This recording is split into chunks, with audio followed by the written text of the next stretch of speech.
Leading this session is Prasiddha Bista, a Google developer expert for cloud and a site reliability engineer at Vertex, where he oversees critical identity infrastructure serving millions globally with deep expertise in scalable systems and emerging tech like serverless and microservices. Prasiddha is passionate about building resilient platforms and sharing practical AI innovation. His workshop is titled From Resume to Results, How Google Gemini Powers Intelligent Career Matching. So please join me in welcoming Prasiddha to the stage. Thank you, Krista. Can everyone hear me okay? Oh. All right. Well, thank you, Krista, for the amazing intro. I hope we're all settled in after a lot of food. Hopefully you're not all sleepy. I'll try and make it as exciting as possible because it's an hands-on workshop. We'll be doing a lot of looking at cloud, looking at AI, how things work. So hopefully it's going to be a bit more interesting for you all. We'll give a minute for everyone to settle down and take your laptops out if you haven't already. I hope you've all had a second to get your credits, your $5 credits for your workshop today. If you haven't subscribed to the credits, please let us know so we can help you with that.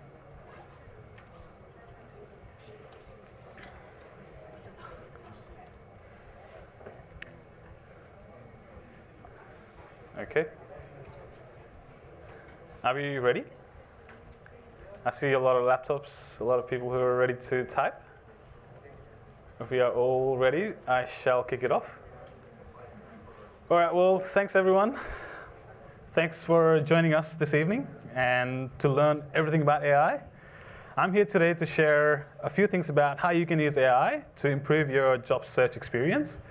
I'm thinking many of us here are either looking for a job or they want to know how something like this that I'm going to talk about is going to help you in that journey. Is that right? If it is, can I just get a show of hands? A lot of us. So yeah, a lot of us it seems like a lot of us are either looking for a role or trying different things to see what can help, because obviously the current market is a bit challenging. And hopefully, with a bit of insights from my talk today, you'll be able to approach the market differently. Before I kick it off, my name is Prasiddha Bista, Pras for short. If you know me for, you'll call me Pras, so everyone just calls me Pras for short. Please scan the QR code, which will take you to the slides, the workshop content, and also to the code for the custom application that we'll be deploying today to Google Cloud. Quick disclaimer before I begin, I'm not an AI engineer. Like everyone else here, I'm also an enthusiast. I'm really, really interested in how AI works and how we can use AI to improve our day-to-day life experience. Whether it be work, whether it be personal life, whether it be helping you calculate your expenses. There's so many use cases for AI, but I'm also like you, I'm an enthusiast and not an AI engineer. I just wanted to make that clear. In terms of my role, I'm a senior SRE at Vertex, which is a consulting company. And in terms of, I'm also a GDE, Google Developer Expert for the Google Cloud Platform. And who knows, after this presentation, I might also apply for the AI category. So if you've all scanned the QR code, it'll appear again later so you can get access to the workshop. Hi, Des. Was there a question? The Wi-Fi is, if you haven't seen it, it's Alphabet Guest is what I'm using. Yeah. All good? We want to make it as interactive as possible. If you get stuck, please let us know, and one of us will be able to help you out. If you haven't already, please go to that bit.ly link and please subscribe to your $5 credits. But I'm thinking most of us have already done that.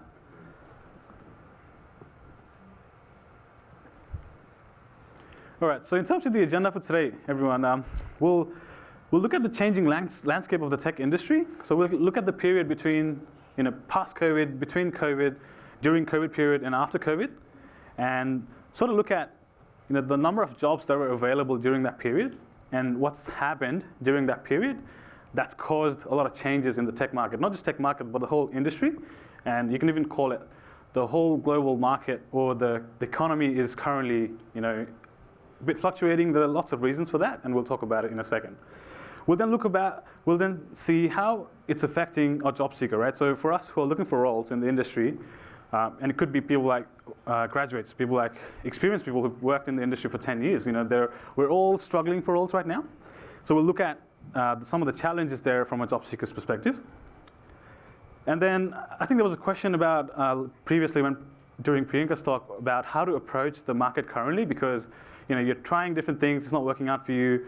So then we'll talk about how you can think about the market differently so that you can have more chances towards getting a role to get started in your career right now, because we'll just pick a few growth trends and see how we can approach the market differently, and hopefully that can give you a bit of idea and bit of knowledge on how you can think about it differently. And then finally, we'll look at the fun bit. We'll go into the fun bit where we'll deploy our own application to Google Cloud, and we'll do all of that from scratch. So we'll build the application from scratch, we'll deploy it from scratch, everything from the Google Cloud console, which is I'm really excited for that. And we'll see how we can put into perspective on how AI can really, really help us to solve a real world problem, like helping you find a role. Looking at the tech industry in general, so since COVID started 2020, 2021, you see all of these lines going up in the bar chart where you can see that, whether it be software development roles, UX, UI roles, everything started booming. This is what the chart's showing you. So 2021, 2022, you can see that all these roles had there were massive amount of job postings related to these roles in the market, and every single company overhired, right? What do you think was the reason behind this massive overhiring during that period? Can anyone guess? Why did we see that during that COVID period, every company started hiring? Yep. Yeah, there's everyone at home, people were spending more time online. Exactly. So yeah, because COVID happened, we could no longer travel, go to offices and work. So we all adapted. Everywhere in the world, every sort of people, companies, we all adapted to working from home. What that did is allowed for a technical, tech boom, sort of, where all these companies, Zoom, Amazon, Google, they started booming, right? So the tech started booming, and all of these companies needed to hire more and more people to keep up with that demand. And that's what you see up here. We'll look at the statistics in a little bit in the next slide, but that's what happened, right? But then what changed? So after 2022, 2023, what do you see here at the end is a massive downslide of the same thing that happened, right? So we're actually below the pre-pandemic levels in terms of the number of jobs that are available for us to apply for and get a role in, right? So what happened then? Yeah, layoffs, mass layoffs. Why do you think that happened though? Why do you think all the companies then started reversing and started laying people off? Overhiring, one of the guesses. Yeah. Anything else? What was that? Yeah, there's many things. So inflation, cost of living, global economy, there's wars going on. So everything that's happening around the world, that's caused this dip. And what's happened now is, previously during that period, there were a massive number of investors as well, all around the world. You could get an investment for a startup really, really easily. That's not possible anymore. You have to really, really prove your point, even before someone hears about the idea, right? So it's really hard for you to get a seed funding or someone to invest in your startup right now than it was during that period.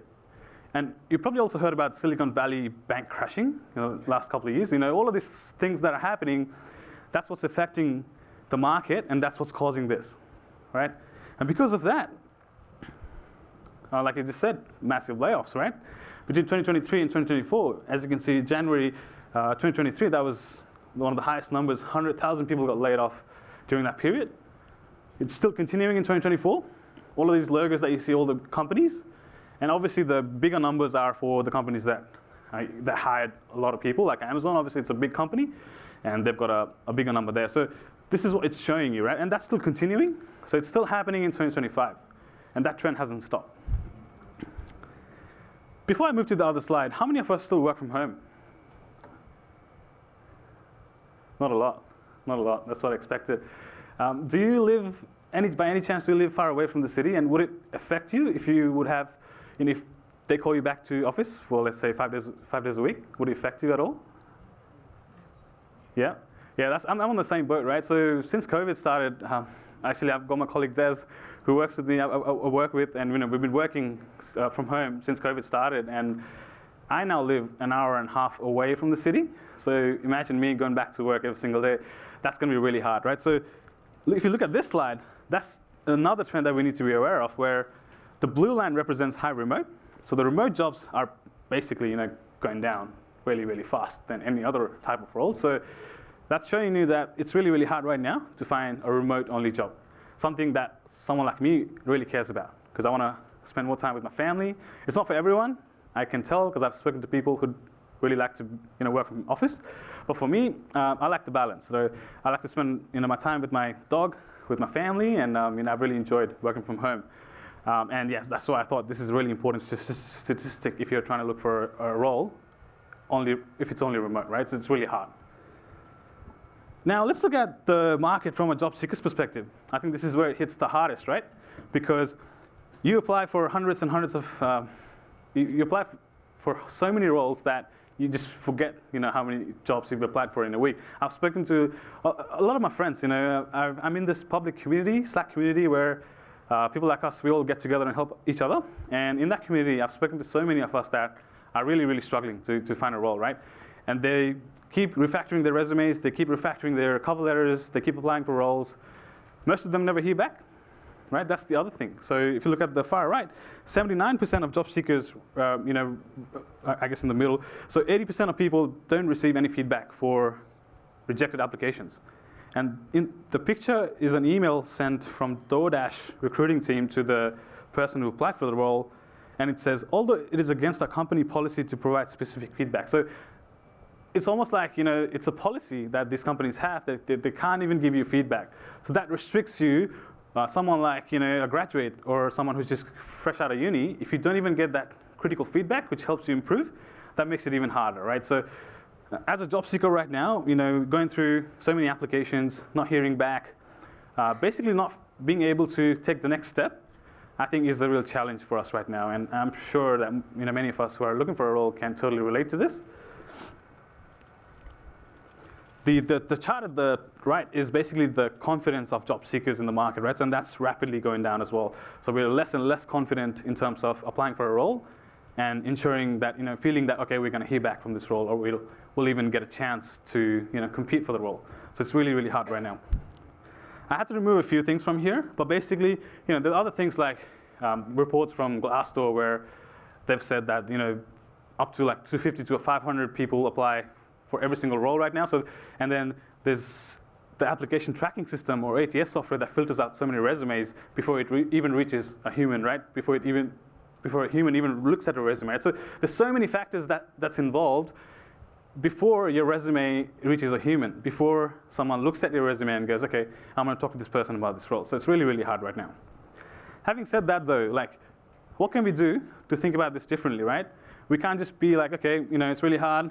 There's so many people who are more experienced than me, so I'm not going to compete. Is that what you do? Like, what do you think we should be doing at this time? I think amongst the general things that, networking. So we're all here trying to meet people, trying to build that network. That's probably one of the best ways you can, find a role. I've seen people get hired in companies where they've got 4-stage interviews, but then they bypass all of that because they've spoken to the hiring person over a coffee, and they like the person, and they get the role.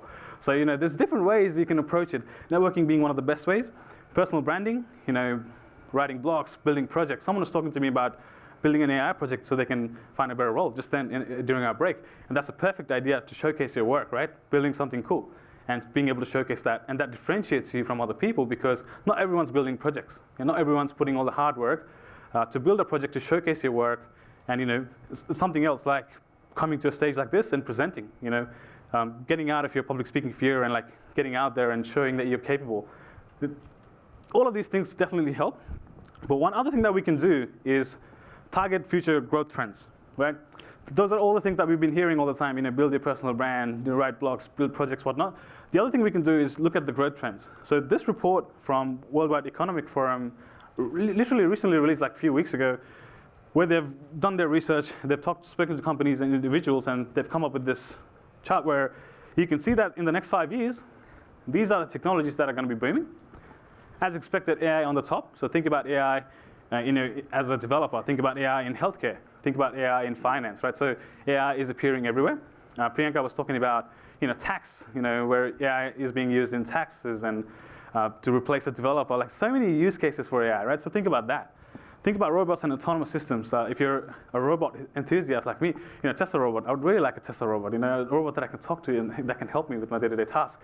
Think about that. Think about energy generation storage like solar panels, whatnot. Think about semiconductors and computing technologies. Think about the batteries that the electric cars need and the technologies behind them, right? So all of these technologies that are going to be booming, you can think about how you approach your career in a different way. So maybe upskilling yourself, spending a bit of time, doing a bit of certification, and actually building stuff on the side. So like building a simple project related to any of these technologies can help you get started, right? So once you upskill yourself, you can apply for those roles.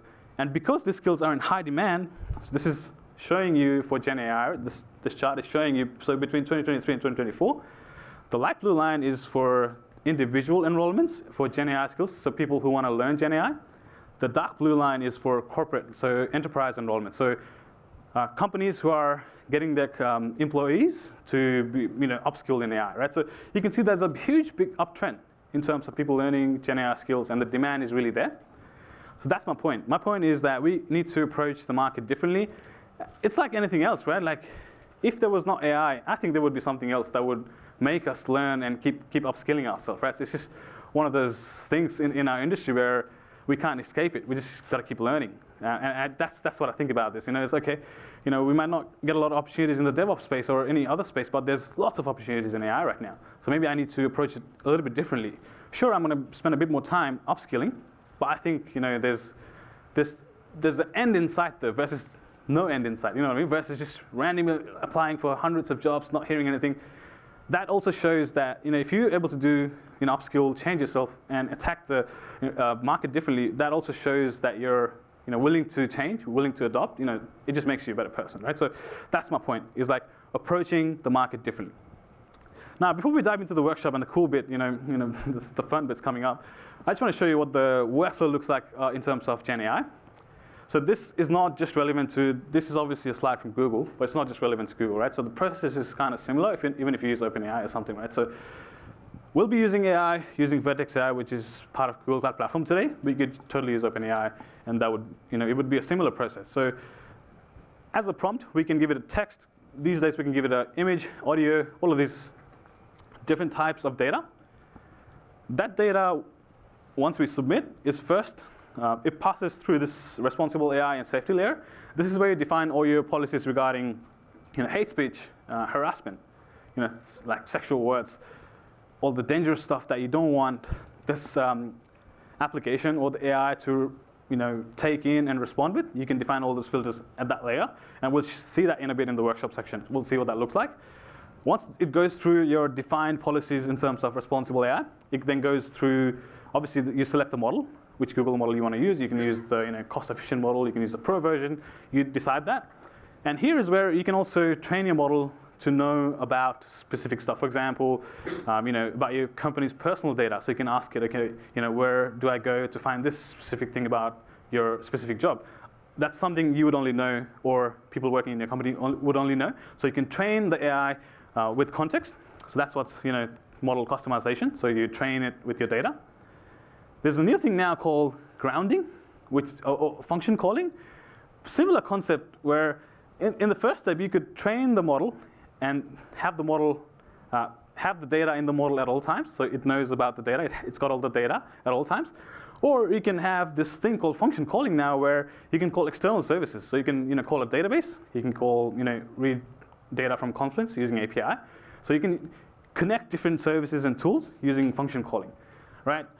And after that, it does a final citation check and the output as well. So once the AI takes the input, constructs the output as well goes through the responsible AI safety checks, and then finally goes back to the user, right? So that's sort of the workflow in terms of how it works behind the scenes. And we'll look into, like most of it, we'll create the prompt, we'll select the model. We won't be doing complex stuff like the function calling and grounding, but we'll just, on a high level, we'll be touching all of these, like responsible AI and building the model not building the model, but using the model to respond in a certain way that we want. So that's what I want to show you, just in terms of workflow. And that's not specific to just Google Cloud. OpenAI or others, they have the similar workflow. Provided a prompt, goes through the checks, does compilation of data, and then finally spits it out. In terms of our application, I've named it CareerMatch AI because it's going to help us, find roles. And the way it works is we'll use Gemini in Google Cloud to create a prompt. So prompt, if you don't know, basically is you telling AI what to do. Basically, take a resume, take this job description, tell me what matches, what doesn't match, how I can improve, things like that. So this is, you give it information about what it needs to do. Agentic workflow. According to Priyanka's talk, agentic. It's not an agent. And then after that, what we'll do is once we're happy with the prompt, once we know that it responds correctly and it does the comparison correctly, we'll then deploy it to Google Cloud Run, which is a serverless service in Google Cloud. Basically, upload a code, it just runs. But that's all done via Gemini. We just click a button, you'll deploy the application to Google Cloud, and the application is going to be live, and we can interact with it. This is the QR code which will take you to the workshop, or you can use the bit.ly link if you're on your computer. And so basically GCV or WS, those words at the end. We'll just give you a minute to go to that page. At the same time, I've got it up as well.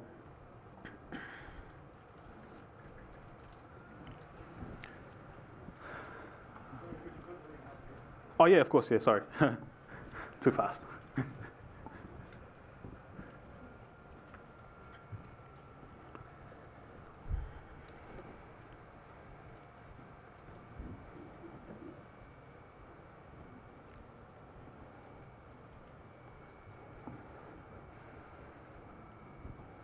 Are we all good?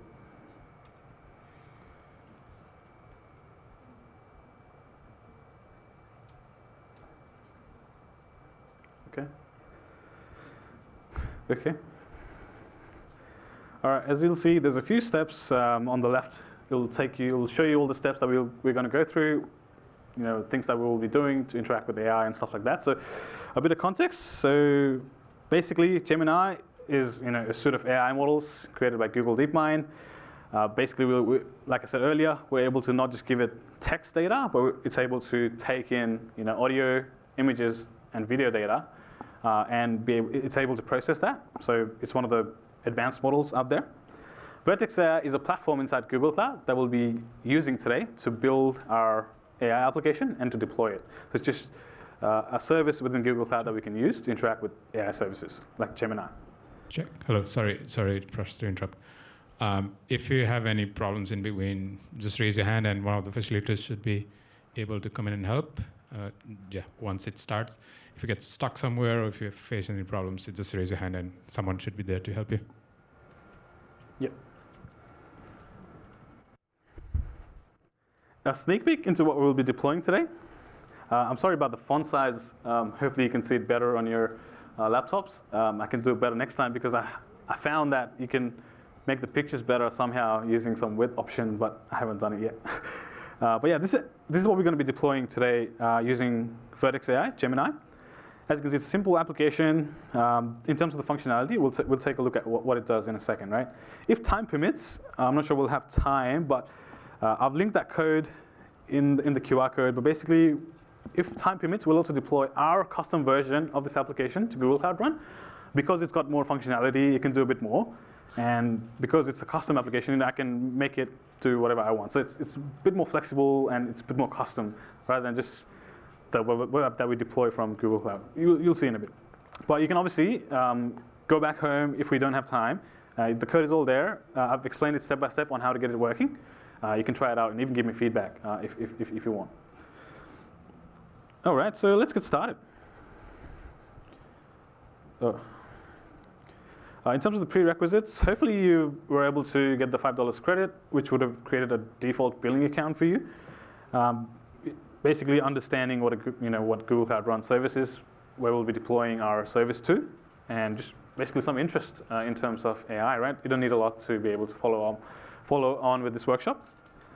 Just in terms of pricing, I know you've got $5 to play around with, but it's important to understand Vertex AI pricing as well, which I've linked there, because they charge you. It's not cheap. They charge you for the amount of input tokens, output tokens, Google search, all of that stuff. So that's something I've linked there. But the $5 should be enough for us to play around with.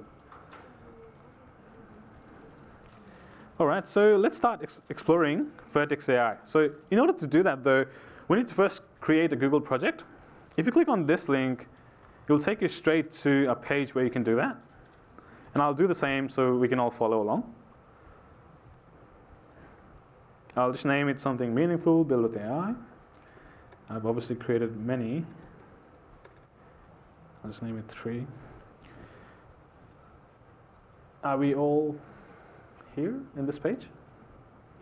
Yep. Once you name it something meaningful, just hit create. Everything else is just default.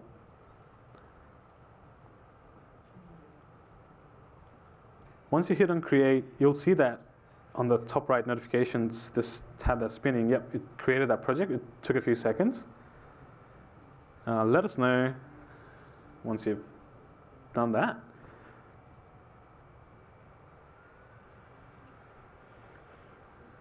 Once you've created that project, please select that project, because what happens is, as you can see, I've got multiple projects. You just want to basically select the one that you just created if you have multiple projects. That's the one that I created, so I've just selected that one, build with AI 3. Please let us know if you get stuck anywhere. Okay. The next step is then to navigate to Vertex AI. So obviously on the top search bar up here, you can navigate to different services that Google Cloud provides. If you want to deploy a VM, that's Compute Engine over here, IAM stuff. So every service can be accessed through here. So what we'll do is up here, we'll type in Vertex AI. That should show you this service up here. And basically, you just click on that service. And they'll take you to the Vertex AI console. That should look like this.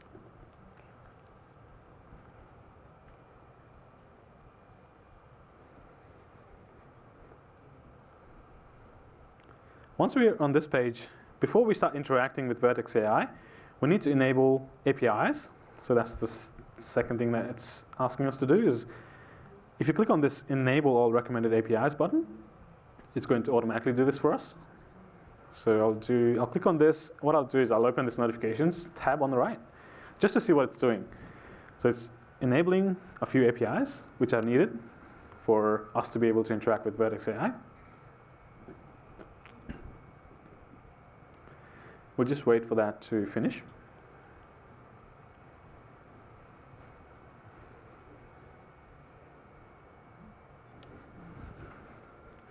It's amazing that no one's having issues. Either it's all working or it's all not working.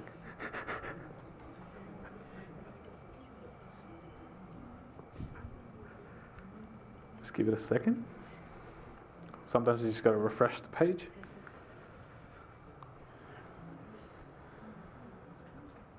All right, still doing it.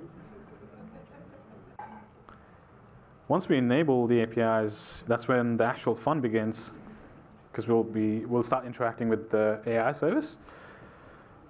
Just waiting a few more seconds.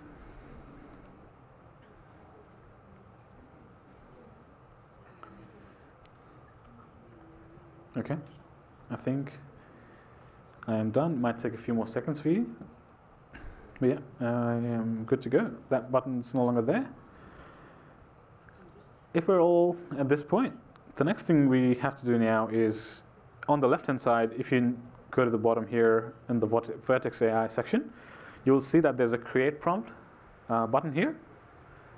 Let us know if you don't see that button, because I think some people still see the old UI, and it's called Freeform. It's not called Create Prompt. If you don't see that Create Prompt button, do let us know.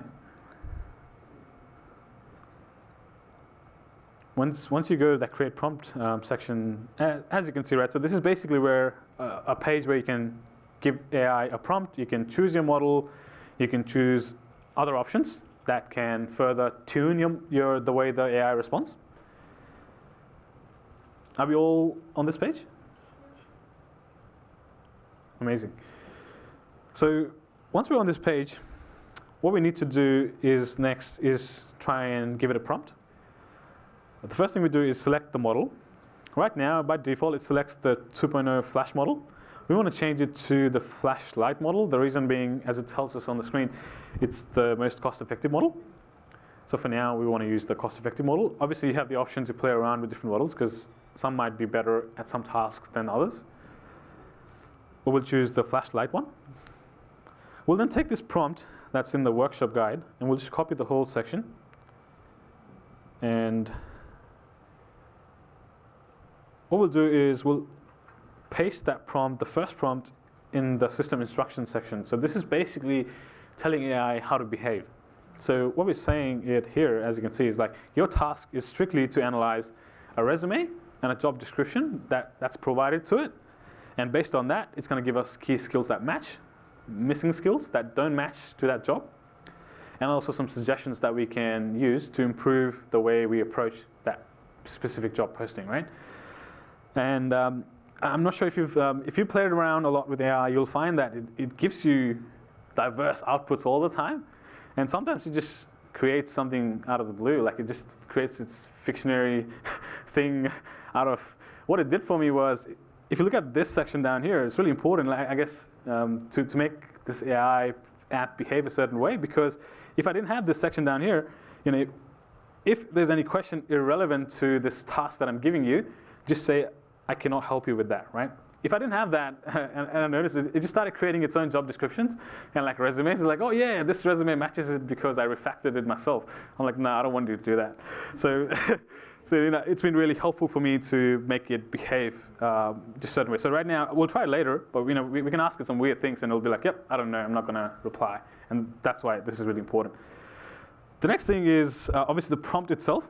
Actually, so before we get there are a few things that we can adjust to make the response in a more focused, or we can make the AI respond in a certain way, right? So there are 3 settings that we care about. First one being temperature. So this is basically the randomness or the creativity of the response that the AI model returns. So the more temperature that you set, the more diverse the output is going to become. So in this case, though, for our case, we don't want the output to be diverse, right? We want it to be really specific. If the resume matches the job description, we want it to be specific and not diverse, right? So in this scenario, because of that, because I want this app to be specific and not diverse at all, I want to set it to 0, right? And that's how you can control it. If I had set it to 1 or 2, it would every time it would respond differently. It would give me some different answer because it's thinking on a broad scale. It's not thinking in a focused way. The other bit is the output token limit. I usually set it to 4,000, something like that, because this is basically the amount of words that the AI can respond with. The tokens, words equals tokens, whatnot. That's what they call it. So basically, how many words can the AI include in the response? That's basically what it means. So in this scenario, though, we want it to be, somewhere in the middle. You can probably leave it there because you know that the AI is going to respond with a lot of text data. It's going to give you summary. It's going to give you skills that match, skills that doesn't match. We'll see that in a bit. But that's why I want the output token limit to be a bit higher. And I think in the workshop I've said put it to 4,000 something, right? So leave it in the half there. But the next important thing is this top P parameter. So this is a configuration. Basically, what it does is all the AI, they've got a pool of words or of vocabulary that they select their words from to construct the output or the response. What this does, it restricts the model's vocabulary. So if it's got like a large vocabulary and full of words and whatnot, this tells us it to be. So if I put it to 0, which is kind of what we want, is like I want it to be really specific. So because I'm talking about resume jobs, it's going to find similar words based on that and not, get out of that boundary because you don't want to use, diverse vocabulary or words in this scenario. I want it to be really, really specific. I want it to tell me, all right, this skill doesn't match or this skill matches, right? So it's sort of like a supplement to temperature. So it's not really entirely different, but I think of it as a supplement because it also sort of controls the randomness still, right? Because you're asking it to be more focused based on the amount of words that it chooses from the pool that it has. So yeah, they work similar. In this scenario, basically we want it to be really, really specific. You know, if you're building an AI application, for example, that's writing a story, for example, for kids, you can make it creative. I think that's where you want, you know, the temperature to be set high so you can be creative in creating the stories and telling the stories to kids, for example, right? That's just an example. All right, so now that we've set them both to 0, give it a bit of token limit so you can respond with some data. The final thing that we need to do is, actually, before we give it a prompt, the final thing is we need to look at the safety filters. So the responsible AI section that we talked about, this is where it is. So if you look here, you know, we have the ability to block hate speech, dangerous content, you know, sexually explicit content, and harassment content. By default, these are all off. So they're not set to on. So based on your requirements, you would, you know, set it to block most of those, you know, words, and you don't want it to respond in a certain way, right? So this is where you would come in and define those parameters. For now, we'll just leave it as default. But it's an important concept for us to remember, especially if you're working in finance, you know, PII, heavily regulated data, all of that stuff, right? So you want to be able to make sure that, you know, all of this is turned on, most likely, because you don't want your company to go through, you know, some legal stuff because someone's talking about hatred using your app, right? All right, so then let's look at the prompt. So finally, now we've looked at the parameters, things that we can use to tune the model. Let's look at, now let's give it a task. So finally, we've given it a system instruction, so it's only going to respond in a certain way. It's only going to compare things, and it's going to give us a response. Now let's give it the actual thing to compare. All right, so we're going to copy this whole thing, but basically I've got job details up here. So we use a general resume all the time of RAM down here. But basically, we've got a job description that's about DevOps SRE. And I've got a resume for Ram who's got experience in sort of WordPress and backend engineering. So he's got the WordPress and backend engineering experience. What do you think in terms of the match? Is it a good match? Is it an average match? Is it not really a good match? What do you think? So is a WordPress developer a good match for an SRE role? Not a really good match, right? So let's see what it does. So we know that it's not obviously an exact match. There could be some similarities because you've done the backend you've got the backend experience. Ram has got the backend experience. But yeah, sorry, I'm just trying to copy, if I can copy correctly.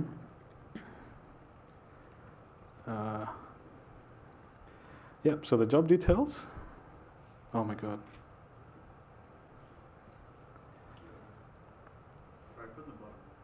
Yeah. One. It won't take long. Do we all have the same issue? No? I'm the only one? Yeah. Bottom? Okay. Yeah, thank you. Oh yeah, that makes sense. But too much, isn't it? Oh my God. One more time. I got it. All right, so now that we've got the job details and the resume, we'll paste it here in the prompt section. Some of you might have already done it. What's the result that you're getting? So we just hit submit. Once you paste that copied text, so it's got the job description and resume, let's just hit submit, and we'll see what the AI responds with. So it's telling us that the score was 2 on 10. It's actually quite surprising that the score is always the same. Like, I'm pretty sure the workshop slide, if I go back here quickly, it tells us that it was a 2 on 10. Yeah.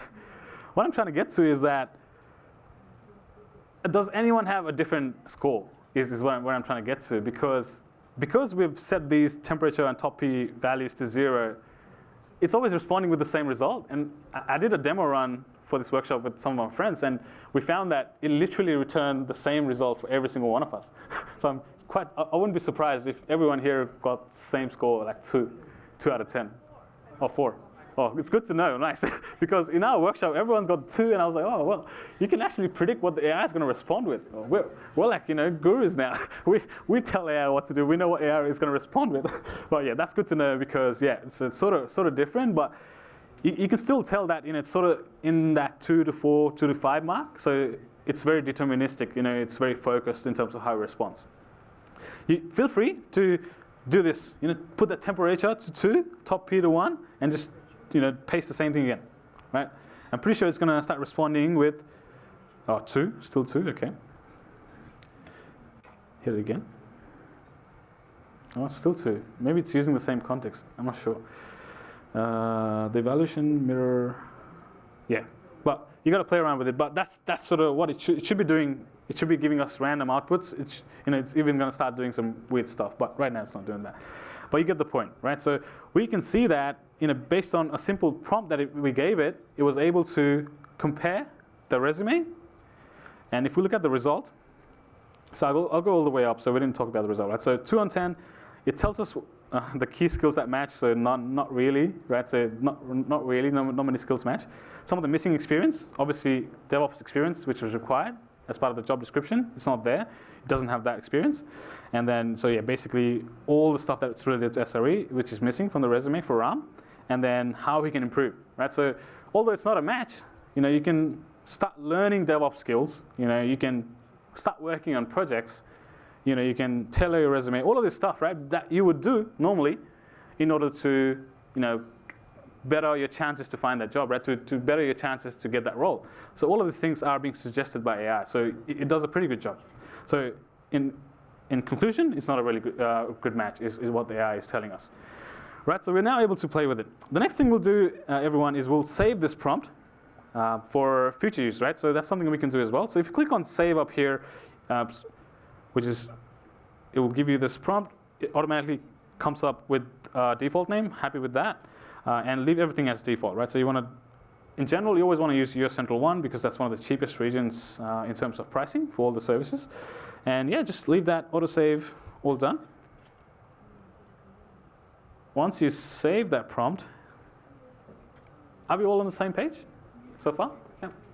Everyone was able to sort of get AI respond? Yeah, nice. So this is where we found that sometimes it takes a second try to save the prompt. Okay, someone's already experienced.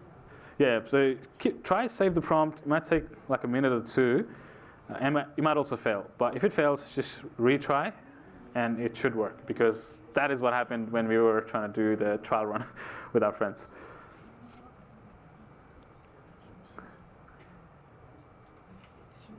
Do the same, follow the guide. So yeah, saving the prompt, we're in this section right now. Yeah, it might take a few seconds. You may also need to retry. That's what I've said. And then finally, once it's saved, we'll be able to see it in this prompt management section. Basically, we're able to then go back to it, refactor it, keep making it better iteratively until we are satisfied on the way it responds to things, right? So we keep working on it. It's taking a second. How many of us have already saved it? Nice. Okay, still. So, sorry, before we move ahead, has everyone reached there, or is anyone facing any issues? Yeah. If you're facing issues, please raise your hand, and yeah, someone would be able to come in and help you. Cool. Someone needs help there, Shashank? Yeah, everyone else is at this point trying to save the prompt.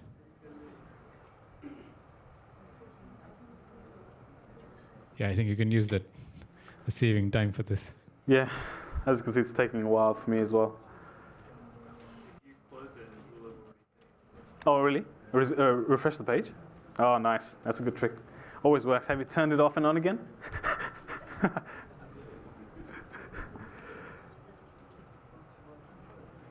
I got it here. Okay, still not yet. Still not yet. No, all good. Is it gone there? No, that's fine. It's, I can do it again.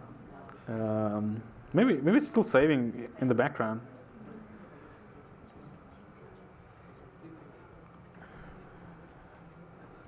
No, all good. I use copy clips, so I've got. Yeah.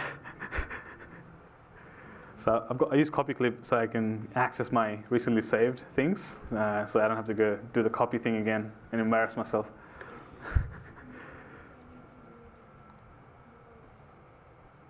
Job details. Here we go, I'm back. 2 on 10. 2 on 10. Try again. Oh, maybe it's saved. Oh, there you go. Second time worked in like 2 seconds. Maybe just got to restart. Yeah, some of us already at this page. Were you able to save the prompt? Let us know if you... Oh, there you go. There's 2 now. There you go. The other one was still being saved. There you go. No worries. I'll take 2 prompts. All right. So if we are all on the same page, we can keep going. Yeah. Is your issue solved? Okay. So now that we've saved the prompt, if you go to prompt management section on the left, we were on create prompt section before, but if you go to prompt management, you can see that those prompts are going to be saved here. And basically it gives you the ability to go back to it, all your data is saved. It's got all that context as well, so you can go back to it after and keep iterating over it. So that's sort of the whole point. The next thing then is once we've saved the prompt, the next thing we'll do is the final fun bit where we'll actually deploy this prompt as a web application publicly, but it'll be deployed to Google Cloud Run as a service. And it's really easy to do it. The feature recently came out with Vertex AI. It wasn't there a few weeks ago, where basically, if everyone is happy for me to keep going, please stop me if you're not there yet. But basically, there are a few things now. So in the prompt page, if you click on Build with Code on the top right here, there are a few things here I just want to quickly go through. So if you click on Get Code, this gives you the code for the application that you've sort of written in a Python, Node, whatever you prefer. So it gives you a quick start sort of code that you can take, copy, paste, do a bit of install on the packages, literally run this, and it'll give you the same 2 by 10 score, whatever output, right? It'll give you the analysis that it does because it's got all that data here, right? So you can just literally copy this, run it as a Python application. But we don't want to do that. What we want to do in this scenario, we just want to deploy this directly to Google Cloud Run. We don't want to do any of the building our application ourselves, whatnot. Although I've done that, we don't want to do this in this scenario. We want to use Google Cloud's Vertex AI's own functionality so that we just tell it to deploy the application and it takes care of everything for us, which is this section. So if you click on Build with Code again, we looked at the code, which is really handy. We can learn how it works, play around with it.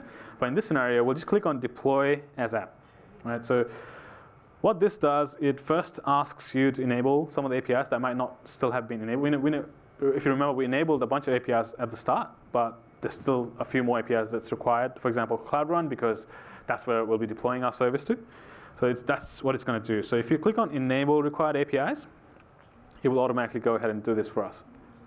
This actually made the workshop really easy for me, I think, because otherwise I'd have to ask you to run all these commands to enable all these APIs. So I really like this functionality provided by Vertex AI to be able to just click a button and it takes care of it for us. And now it's asking us that, okay, do you really want to create this web app? So this will be created as with public access because in this case it's fine because you want everyone to access it and use this maybe as a service. But that's something you can also deploy, obviously, your application privately and all of that as well. But in this case, it's public, and it's asking you that for a confirmation before it actually deploys the app, right? So once it's done, you acknowledge it, click on Create App, and this is where it's going to go in and deploy the application to Cloud Run. Right, it's saying it'll take a few minutes. You should see something like this where it's deploying the service.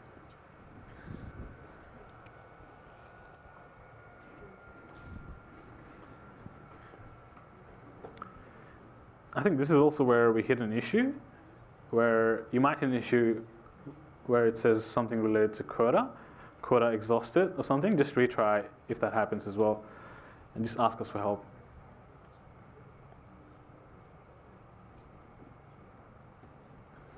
as you can see, right, so why is that happening, you might ask, and I think it's just, it's a new service, Google's trying to roll out. Obviously, anything related to AI is all kind of being tested and it's all new, and I think, they're still iterating over how all of this works, and that's why it's a little bit flaky, I believe.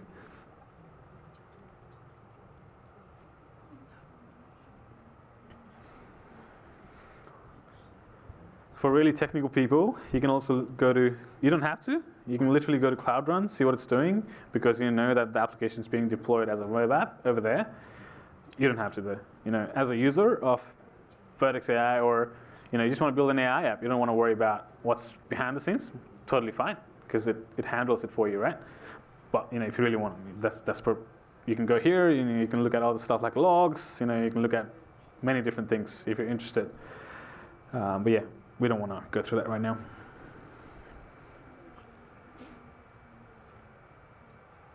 All right, shouldn't take too long now. I'm hoping everyone's following along.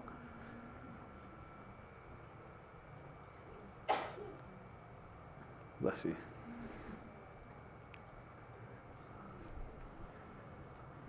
Once it's deployed, you'll see how easy it is, right? So I created an app that compares resumes and job descriptions. You can create anything else and deploy it in a few seconds and just validate the idea, right? It's just that easy right now to validate the idea.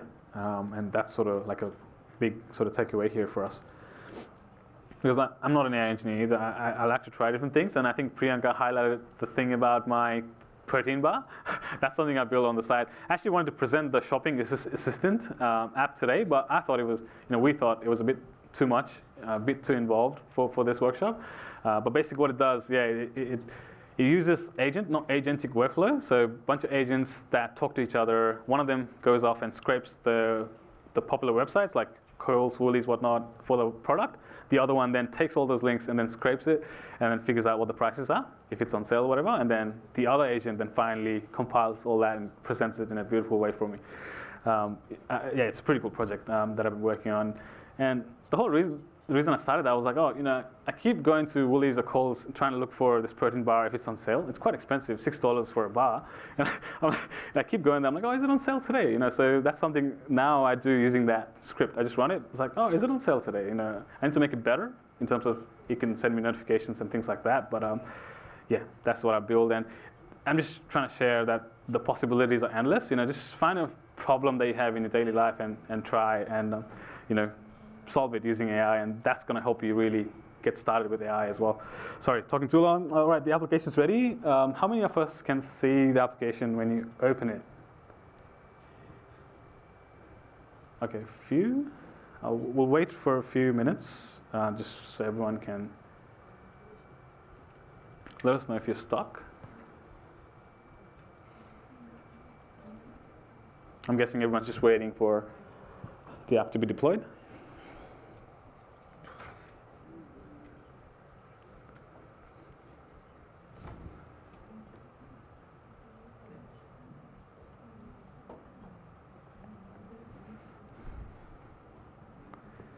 Once it's done, you should see something like this. So it's deployed using Gradio, which I found is similar to Streamlit, but it's more focused on deploying web applications for AI-based applications. So it's more focused on AI. And the custom application that I built uses Streamlit, which is a popular Python web framework. They both do similar things. It's just basically an ability, gives you ability to deploy a web app. Really simply, just define a few lines of what you want the UI to look like, and it just goes off and deploys it. And that's why I think Vertex service. How do I open it without the open button? Good question. So if you don't have the open button, what you can do is if you click on Build with Code again, you should see this Open App button. Yeah, and that's the other way you can open it as well.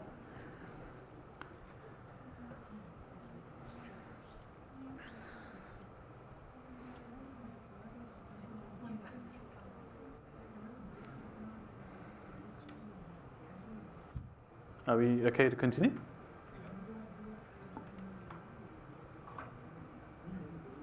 Is anyone stuck? No? Oh, yeah? There's a question? Oh, there's a question there if you want to help.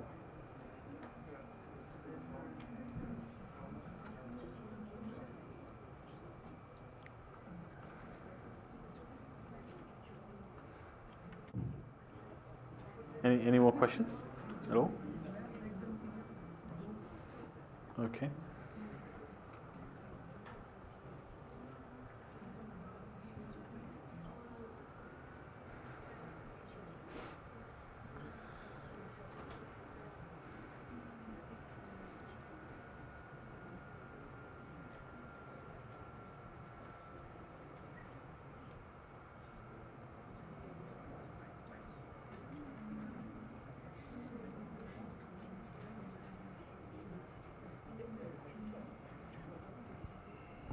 All good? Yeah. All right, then we'll keep going. So once you click on Open App, it will take you to the web app that's been deployed in Google Cloud Run. Let's see. The first thing to ask, I guess, is I've got it in the guide as well. But basically, we'll ask it if it's still got context on the previous analysis. That's something I was like the first thing I asked. I'm like, oh, because I didn't know how to interact with it the first time I deployed it. I was like, what do I even tell it? I'm like, oh, do you actually remember what we did last time? So. Yeah, so it does have that context, yeah, and just basically making sure that it's got that context about what it's doing. All right, so yeah, it was able to tell me that it wasn't a good match, which was the result that it initially gave me. The next thing we'll do, everyone, is now previously we compared a job description that didn't really match with Ram's skills. Now what we'll do is we'll paste a job description that actually matches Ram's skills, which is a WordPress developer role. In this case, because this job description talks about a WordPress developer and the things that Ram has done, he's got all the skills for it.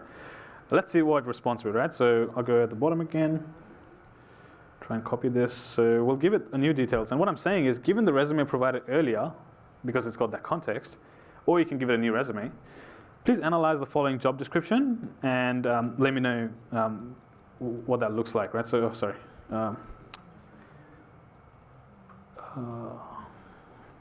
Yeah, I've already copied it.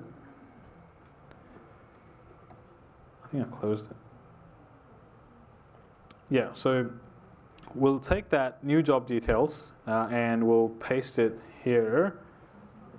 And one other thing, everyone, is like it shows up as this pasted text thing. It doesn't really show you what the text is that you pasted, but it should be okay. If you just hit that submit button, it will still accept it and it knows what the text was.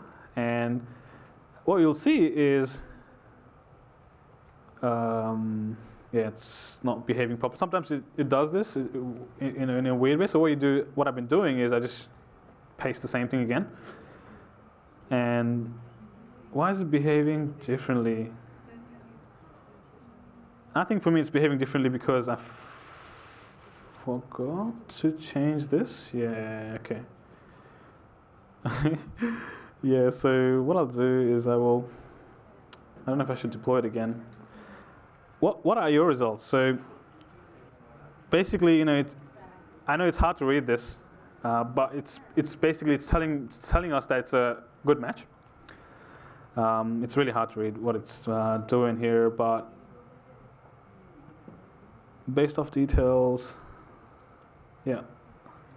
I don't know why it's responding with so much garbled text here.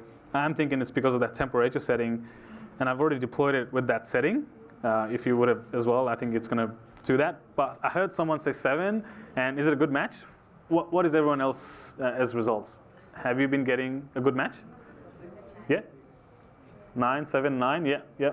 So basically, yeah, not working for me, but working for you guys, which is nice. So basically, yeah, so I know that this is what it's trying to tell me. Yeah, it's a good match, some of these words that I can read. But yeah, I think everyone, if you're receiving any other result, let us know. But basically, the resume is a match, and it should tell you why, right? It should give you why it's a match, because the key skills match with Ram's skills, like resume. And it might give you a few things to improve still, even though it's a good match, right? So that's the result that you should be receiving. Are we all on the same page? Were we able to try it out and have it respond?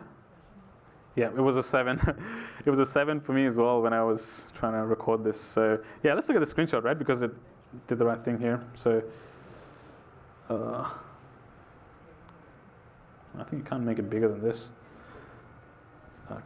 Yeah, so basically it's 7 by 10 when I did it as well. Key skills that match, and it also still gave us suggestions for improvement, right? So, and that tells you that we were able to deploy, not just build an application in a few minutes, but even deploy it publicly, have it validated, and make sure that it works as expected, right? So from scratch to being able to run an AI application, it shouldn't take you that long if it's just about validating your idea and trying different things, right? So that's the point I want to make here. And someone like me, I don't work in the AI space all the time or every day, but I'm still interested. And for me to be able to build this app didn't take long at all. So I tried a few things.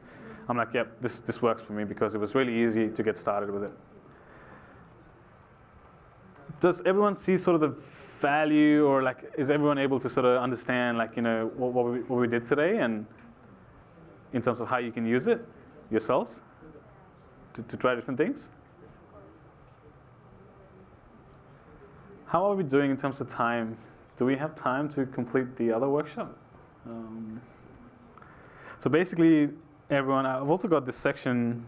So pretty much that's what I want to show you in terms of what you can do with AI and how this feature works. But like I said earlier, I've also got a custom application that I've deployed using Streamlit. Basically, I've linked that code in the QR code, which I'll show in a bit as well.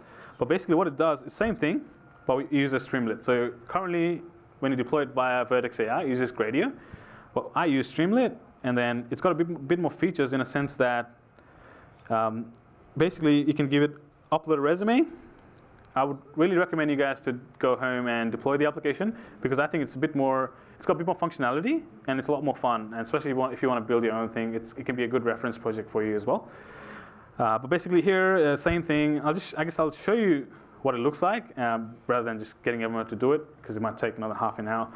We don't have that much time. So same thing, right? So basically give it the same prompt in that application. Basically analyze the skills, give us a score. The other cool thing that it does, this custom application, if you don't give it a job detail, like if you don't paste the job description or give it a job link, it actually uses Gemini's Google search feature. So as you can see here, what I'm telling it is all right, it's Australian focused, but I need help finding opportunities in Australia, given the resume, right? So, and what it does is, because if I go back to Vertex AI, I can show you what that looks like. If I go to prompt gallery, create prompt, back to where we were. And the flashlight model doesn't have it, but I think the default flash model, as you can see, it's called grounding. And if you enable grounding, you can use Google search feature, and that's what it does. So it's not perfect, or it's not really great at the moment, and I'm sure it's going to get better, but it does a really good job at summarizing. So it does Google search, summarizes all the high level, Seek.com, Indeed.com, job boards, and it gives you a result, which we can see actually here in a bit. So yeah, the GitHub repository is here if you want to take a look at the code. I'm happy to answer any questions you might have after as well. You can LinkedIn me, and we can build it together if you want. But pretty much just works if you hit on this button from that GitHub repo. It'll just deploy the application in your Google Cloud account, or the project that we created earlier. And once you do that, all the way down here,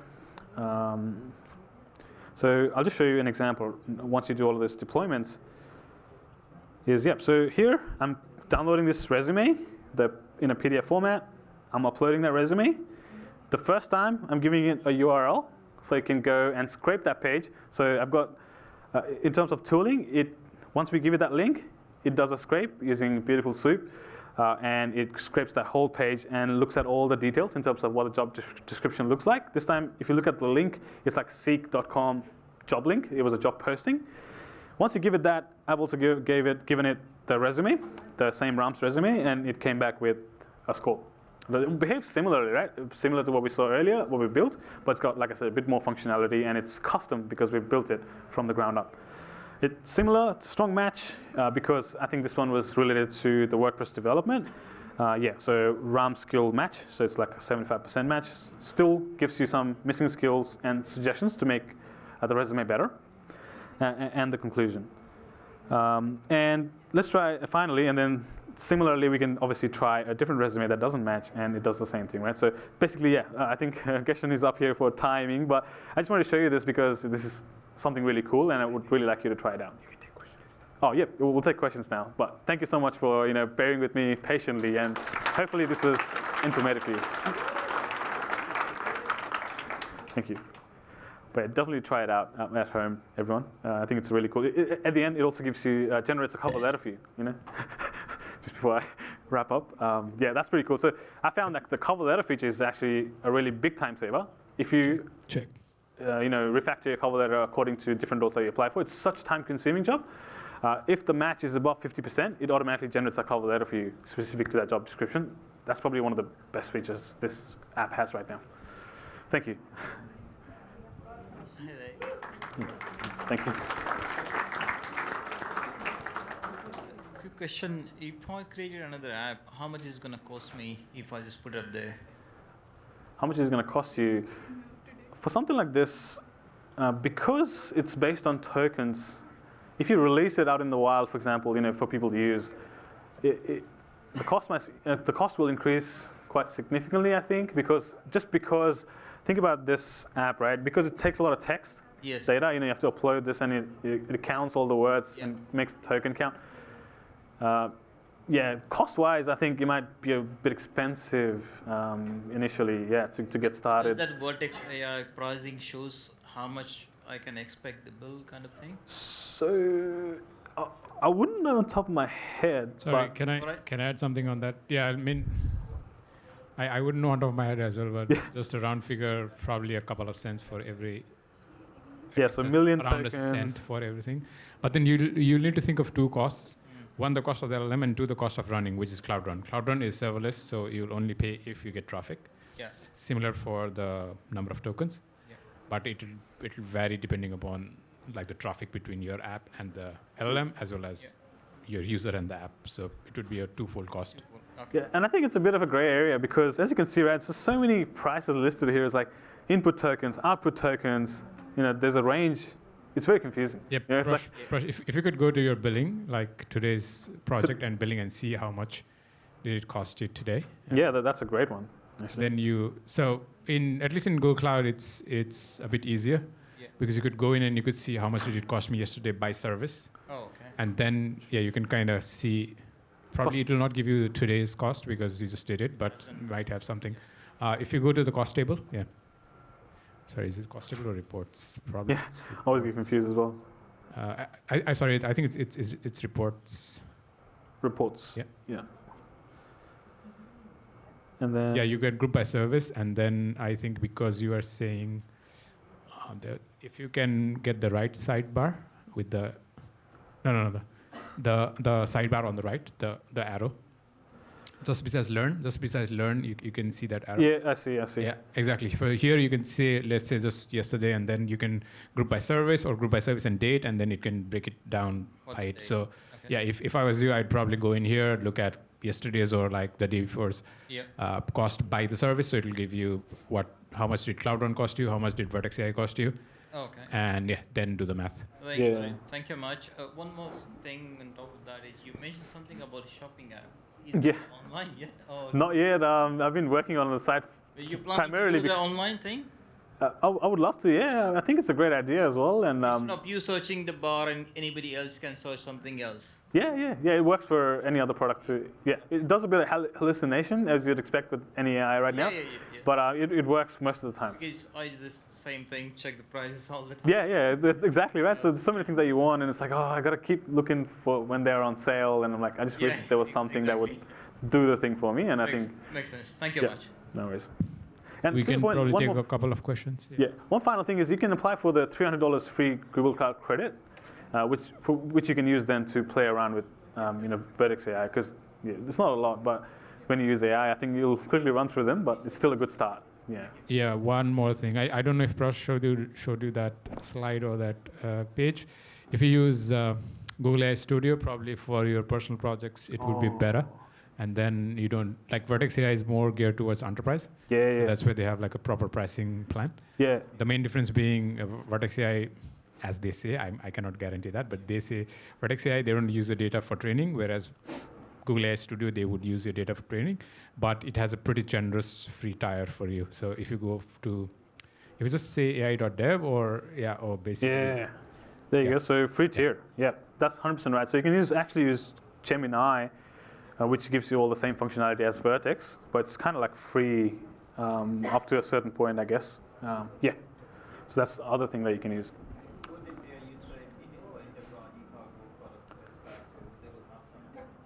Yeah. Sorry, he had a question. Well, first, thank you very much for the information you shared to us. Appreciate And well, I have two questions. As we follow on the workshop, we input the type of data to the context to the AI. Yep. First being the system instructions, and the second one the prompt. Yep. Are there any recommendations for prompting to the AI, like how we can properly structure the task? And my second question is how these tasks are different from the ones shared or input on the system instructions. Like, what's the difference between the prompting prompt. and system? Oh, yeah. So the difference between the prompt and the actual system instructions is more like how you want the AI to behave and sort of give it boundaries, right? So like I shared earlier, where you can tell it, okay, only respond when you have a question regarding a job or a resume, right? Otherwise, just say, I don't know. And if you don't have that, I've noticed that it behaves differently. Like I said, it started creating fictional characters and job descriptions and started comparing things. So I think that's the main difference. So you would tell AI how to behave in the system prompt section, and then you would actually give it the task in the actual prompt where you tell it to do the stuff. Right? So because in this scenario, we gave it the job description and the resume, and it was able to do it. So I think that's sort of the main difference. So telling AI how to behave, and then the context comes later in the prompt section. In terms of if you're able to repeat the first question again. Any recommendations for the structuring the task for the prompt? Yeah, so structuring the tasks. Can I take that? Yeah, because I don't know. It's skipping my mind, but I think there is a kind of formula called race prompts or something where they provide you the RACE is the examples. So there is a way to write prompts where you could get the maximum out of LLM, but that also depends upon what LLM you are using. But skipping my mind, there is a short form. I think it's called race. Try Googling or like YouTubing for race prompts. There should be some. It's, as I said, skipping my mind, but it kind of has a framework on how to write prompts. I think that should help you in terms of like system and prompts. How I would see it is, what you are is basically the system. What you want to get done is basically the user prompt, because that changes per user sending it in. So what you are, your role, and other stuff goes there. And then what you want to do basically goes in the user prompt. Thank you.